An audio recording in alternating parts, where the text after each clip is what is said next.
Alright, what's up guys? Today we are going to be talking about cut content in Call of Duty Zombies. Cut content is an extremely deep and interesting rabbit hole in the zombies community and is primarily focused on rumors rather than definitive proof. So that means some of these can be proven while others are just simply pure imagination and deductive reasoning. But they are all still interesting nonetheless. Now I know you guys have seen this type of video all around YouTube about Call of Duty Zombies, so I tried to pick the most interesting and unknown facts about Call of Duty Zombies cut content. And obviously there was some that you guys have probably heard of, but there was actually a couple on this list that surprised me. So without further ado, let's hop right into it. There was a perk cut from Black Ops 3 Zombies that would have allowed players to swim faster and be more mobile inside of water called Liquicity. Liquicity.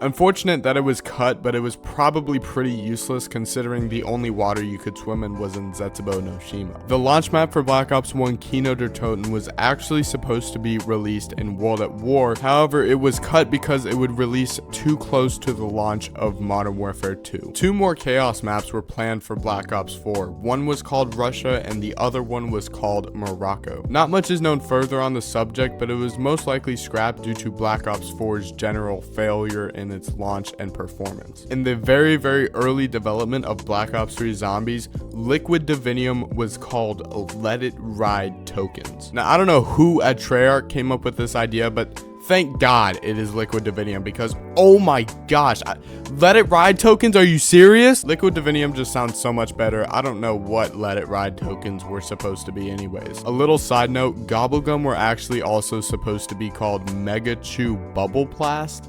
Like what? In Shangri-La, the baby gun, aka the 3179 JGB 215, was originally planned to have elemental upgrades as shown in this picture here. This is so sad that it was never added because having these upgrades would just be so cool, and I'm sure the process to get these would have been absolutely amazing. The power station from Transit was originally going to be a survival map similar to Town or Farm, but was cut for unknown reasons. If you're actually looking to go play Transit, the map icon is actually still shown but is unplayable. Now I don't know if this is just my opinion, but I really feel like it would have played super weird and clunky because the power station area really isn't built for a good survival map. There's just so many ups and downs and there's really only one way you can go in a circle, so it just wouldn't have worked well for me, so I think this was a good decision. Similarly, Diner was also supposed to be its own survival map but was cut. Now unlike the power station, this is unfortunate because I think this would have been a really cool survival map. I would have really loved to see how they would have done it in Black Ops 2, and I mean Turned already has like that kind of survival map area, so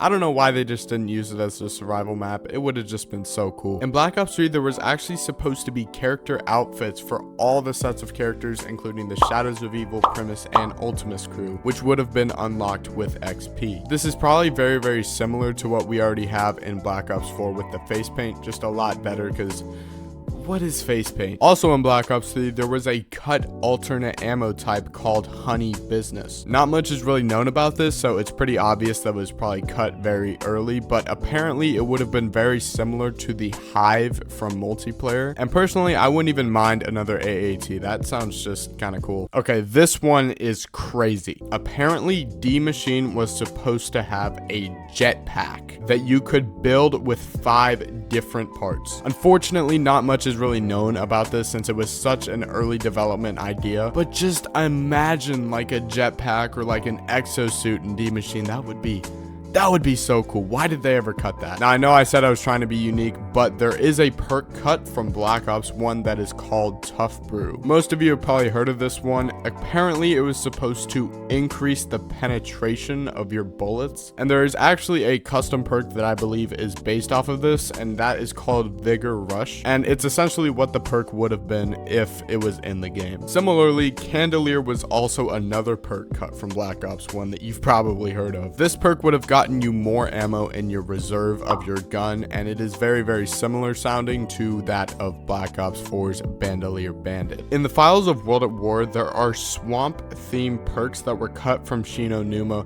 which is so sad. Just looking at these textures, they fit the map very well, and it's such a sad thing that they didn't add it to this game. I just believe the rundown machines would look really cool, but I also believe that they cut it just because the perks wanted to be more bright and elaborate and more presentable to the player rather than just kind of something that was blended in with the map. There were multiple cut weapons from Black Ops 1. The AK-47 was one of those cut, and it actually has probably the most detail out of every single one that was cut from the game, because it even has its own pack-a-punch variant that was called the Red Mist. But there were also some other ones as well, such as the Caparis, Flamethrower, KS-23, and even a chainsaw called the Sabertooth. We all know about this one. Black Ops 4 Zombies was supposed to have 4 different factions in the game called Blood Faith, Tempest Novi, Dustborn, and the First Legion. Being a part of this faction would have allowed players to earn calling cards and complete challenges for cosmetic rewards. Really sad that we didn't see this one because Jason Blundell introduced it to us and we were all super excited, but it was never in Black Ops 4. The beloved Pack-a-Punch we all know and love wasn't always what it looked like. In this picture, you can clearly see all kinds of different designs for a Pack-a-Punch machine. This image was released by an old dev at Treyarch or something, and it shows how many trials they went through just to get where we got to with the Pack-a-Punch that we see in the games today. I've never seen this image before, and it just looked really cool when I searched up cut content, so I'm throwing it in here. Black Ops 2 actually had some OG designs for the HUD, which would have included perks, power-ups, and even the buildables. As you can see, they look very, very different from our knowledge of it in the game right now. But honestly, I am in love with those perk icons. They just look so good. The Insta on the screen is, it's a little bit questionable, but whatever. In World at War Zombies, Ammo-Matic was a perk cut from World at War Zombies. Now, I wouldn't really call this thing a perk because it was more just of a max ammo machine, and it apparently would have costed upwards of 5,000 points to get a max ammo. There are multiple different quotes referencing this thing, and I think that it would have been justified. It would have been cool to see something like that, but we did get to see that eventually return with Cold War Zombies. Also in Black Ops 1, there was apparently a system cut that would have allowed you to upgrade your perks. Now, there's pretty much almost nothing known about this, but HUD icons exist in the files that look very, very similar to the pro versions of perks in Modern Warfare 2 multiplayer, showing that there most likely would have been a way to upgrade your perks, which we also saw later, you know, in Cold War. In Shinonuma on World at War, there was actually originally supposed to be a feature called an any gun chalk, which is obviously what we see in Buried years later, but it's interesting to think that they had this in their minds all the way back in World at War. Did you know Electric Cherry is the only perk without a designated jingle? Well, not a real one, anyways.